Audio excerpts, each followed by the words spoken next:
Hey boss, today's video and topic today is going to be how to empower employees to make good decisions. And this I think is really important, especially considering this study that was done. And the study actually surveyed 1,000 businesses across the US and Europe. And they found that that decision making takes up 70% of management's time. 70% is a lot of time. And just think about on a daily basis how many decisions that you have to make. So, what if you were able to delegate and empower those decisions by your employees? So, empower them to make the decisions and that you trust in them that they're going to be good ones, right?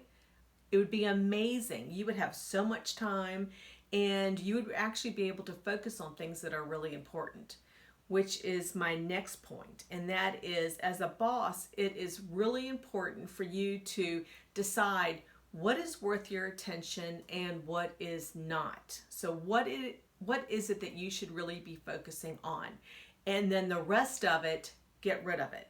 All right?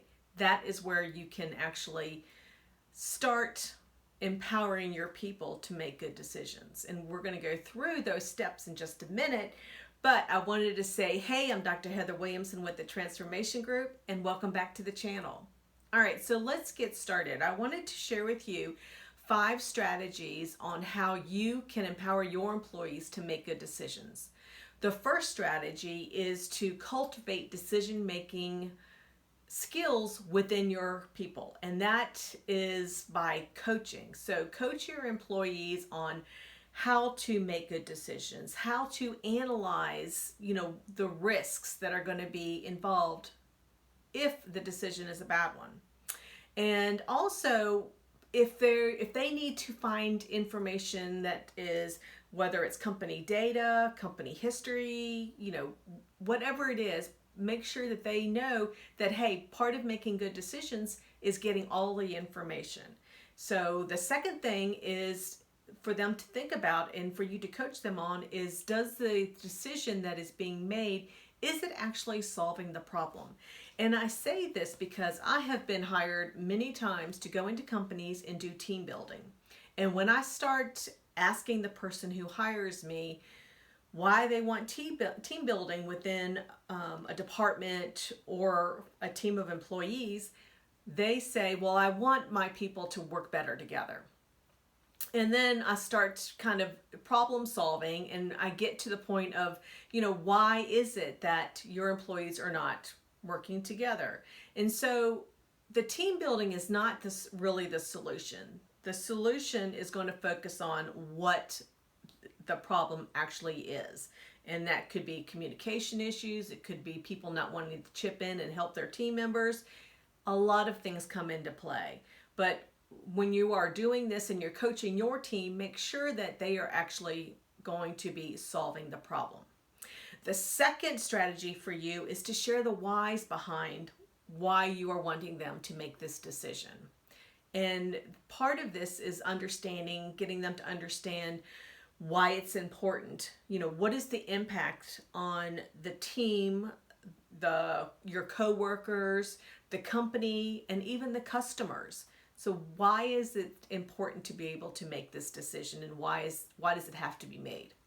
Also, let your people know that let them be able to make the decisions and take the strategy on how they're going to move forward on it.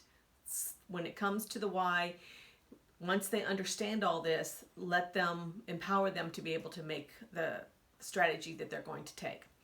Also, share with them why they are chosen to make the decisions. So why is it? Notice that you want to communicate. It's because of their strengths. It's because they possess the knowledge. They have the skills. They even maybe have the competence to be able to make really good decisions. So make sure that you share the whys behind this. The third strategy I have for you is to clearly define that problem, or it even could be an opportunity. And so clearly defining the problem has a few little steps to it. And the first is to state, what you know about the issue. what you know about that problem or that opportunity that may present itself. What is it, if you're walking through the door, what is it that you currently know? And so, for example, let's just say maybe an issue or an opportunity could be, should we increase our advertising budget? Well, we're not going to just automatically increase our advertising budget. We need more information. And so the second step of this is actually deciding what information is missing. What is it that we need to know in order to decide whether we are going to make a decision on increasing our advertising budget? Or do we know if the budget is lasting through the year? Is it the budget depleted maybe halfway through the year or just before the year ends? Maybe there are other opportunities where our customers are. Could it be advertising in print or social media or on television? We need more information. So this is where really defining the problem and problem solving comes into play. Also, once you have defined what is missing, then you can actually base it on needs. Don't base your decision on the solution. Base it on the needs that have been identified. All right. And this will really help when you are clearly defining what the problem or that opportunity is. The fourth strategy I have for you is identifying really the criteria for your decision. So is the decision based on criteria such as, is it relevant to the goals? They should be aligned with the goals, whatever decision is being made. Is the criteria based on the cost of what the solution is going to be? How much is it going to cost? Is the criteria based on past experiences of what the company has done in the past, or that individual or individuals that are helping make this decision? Is it based on their past experiences? Also, is it based on the time that is going to be needed to be spent on resolving this issue and making the decision? And then finally, is the criteria based on the resources that are going to be needed to be able to make the decision? So are resources such as coworkers, resources such as maybe hiring a consultant, or resources such as, hey, I need additional technology to be able to really resolve this issue, and so this is the decision that's going to need to be made. So those are some things to think about when it comes to identifying the criteria for your decision making. And then the last strategy I have for you today is to be a mentor. So when it comes to being a mentor, it means that you are providing guidance. It doesn't mean that you are going to solve or make that decision for them. It means that you are not also going to be the micromanager or going to be hovering over that employee as they try to make the decision. It means that you are going to share your experiences on how you have made decisions in the past, the results that came as a result of those decisions, and also some possible challenges that you hadn't expected, or even some that maybe you did expect but you planned for, and then how you actually overcame them. That is being a mentor. Also, when it comes to mentoring, trust in your employees to be able to make the decisions on their own. And also clearly define, this is really important, clearly define who is responsible for making what decision. You don't want people overlap, and you don't want any confusion. So making sure that your people know clearly what part of the decision-making process that they are going to be held responsible.